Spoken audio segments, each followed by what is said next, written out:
Maglakad-lakad ka muna. At nakalabas na siya sa kanyang cage. Di ba? Kaya kailangan maglakad-lakad muna siya. Hindi yung pagkalabas niya, uupo na agad siya doon sa kanyang wheelchair. Hindi, maya-maya pala ako maggawa ng kape. Kasi kami ay tasty. Mas may palaman. Anong gustong palaman? Peanut, Lady's Choice, or Reno? Ha? Reno na lang. Ayun daw, Reno daw. Touch screen. Ayan. Time check. 7:45. Kailangan magbukas ng TV. Dahil si Mothers. Kahit hindi siya lumabas, dito lang. Pwede na siyang maglakad. At pag napagod, ayan ang wheelchair. Oh, yan ang breakfast niya. Nandun na rin ang kanyang gamot. Pang umaga. Sa panggabi siya maraming iniinom, 4.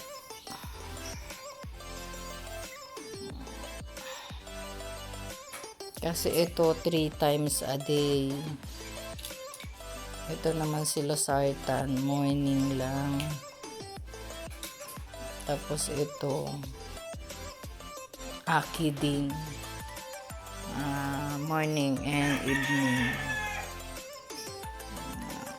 Yan lang everyone. Bukas naman again ang itlog, boiled egg. Tapos biniyak ko to, hindi pa naman sira, kaya sayang naman ito. Ayun oh, inilabas, baka natagalan, kaya naganto lang kasi baka natagalan lang sa sa rep. Buo pa siya, walang amoy, as in sayang. Hindi kasi naman ako masyado dyan sa itlog na pula.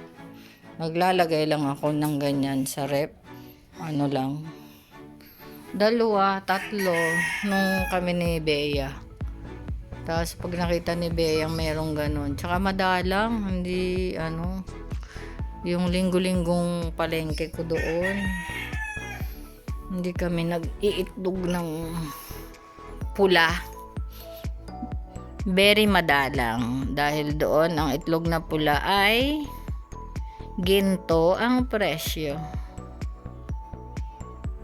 Okay. Yan, ha? Saan? O yung iba, hindi naman araw-araw eh.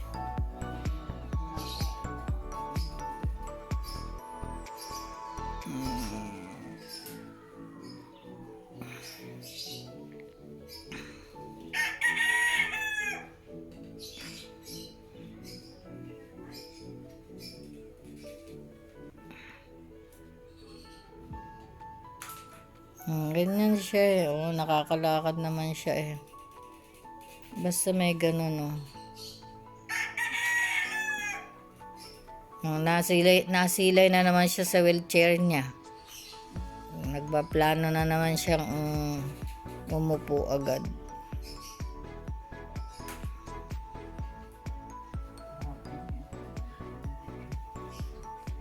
Balik-balik ka din yan?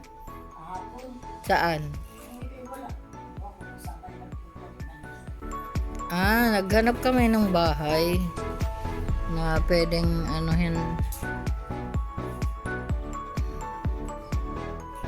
Wala. Mali yung address. Mga mali-mali yung address nila doon sa taas. Kaya dala ko yung mapa pinaliwanag ko nga sa kanila. Gaganda pa naman ang mga nakalagay nilang yung address tag. Yung mga uso ngayon sa Lazada. Sabi ko, nako, papalitan nyo po yan at mali ang address nyo. Huwag kayo nangunguha ng number ng may number. Ha? Nakakagalitan kasi. Hindi pinaliwanag ko naman ng maayos.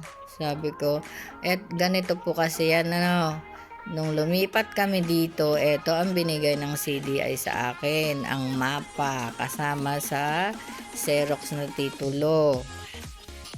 Kaya, ganito ang pagbilang dito sa bahay nyo. Wala namang number 13 dito Lot 13, ilan lang kayong laman ng isang block. Sabi, yun daw ang binigay nung second owner na kasi sila. Yun daw ang binigay nung first owner doon. Oh, talaga po. Siya hindi yung nagtira dito kaya gayaan. Kung nagtira siya dito, di malalaman niya yung proper na number. Oh. Ayan, naglakad pala daw siya kahapon ng umaga kasi sinundo ako dito ni Ate Bani nung umaga. Pagka-breakfast namin ba. Siyempre, nagsalang ako ng labahe noon kaya pwede akong lumaboy yung ganyan. Lakad-lakad lang dito hanggang dito sa baba. Nag-interview ba? Kasi nga, kilala ko naman yung mga original dito. Kaya, syempre, yung mga hindi, yung mga bago, yan. Kaya, ayun. Yun lang. At, magandang buhay.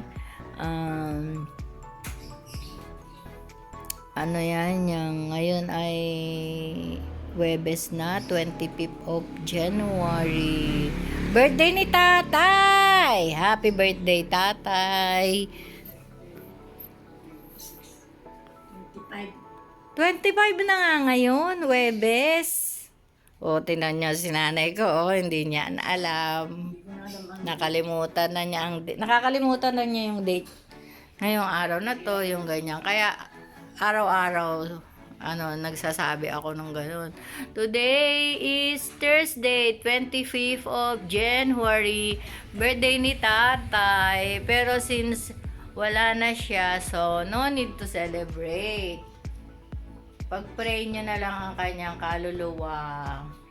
Yan lang, everyone. Andyan nga. Dati, andito siya sa baba. So, ngayon, ando na siya sa taas. Fly high. Fly high na si Tatay. Ayan na, everyone.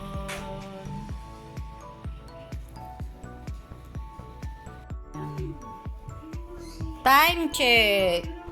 12:25. Dito kami kain. Ako dito, si nanay doon sa kanyang wheelchair. Ako dito kasi ang pagkain ko ay kakaiba. May barbecue yan sa loob, yung tira-tira lang kami kahapon. Tapos ayaw niyang kumain ng itlog na pula na may hiniwang kamatis. Kaya ako lang yan. Yan lang habang nanonood siya ng Showtime.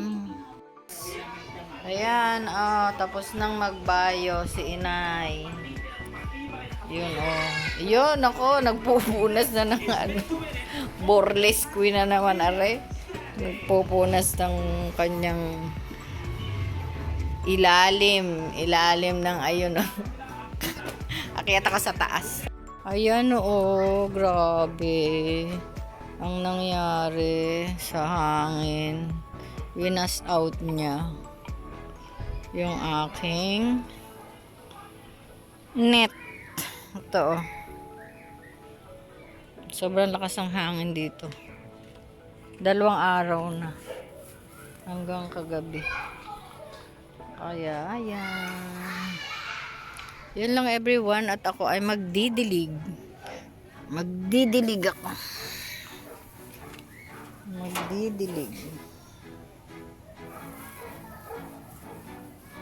Bye at the moment.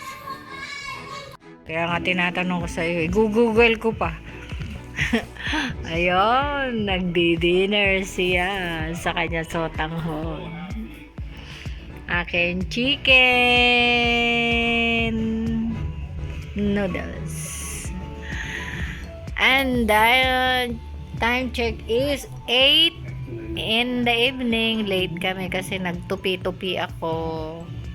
Nagliligpit ako ng mga sinampay ko. Tupi-tupi. Tapos nakapanood habang nanonood si nanay ng TV Patrol.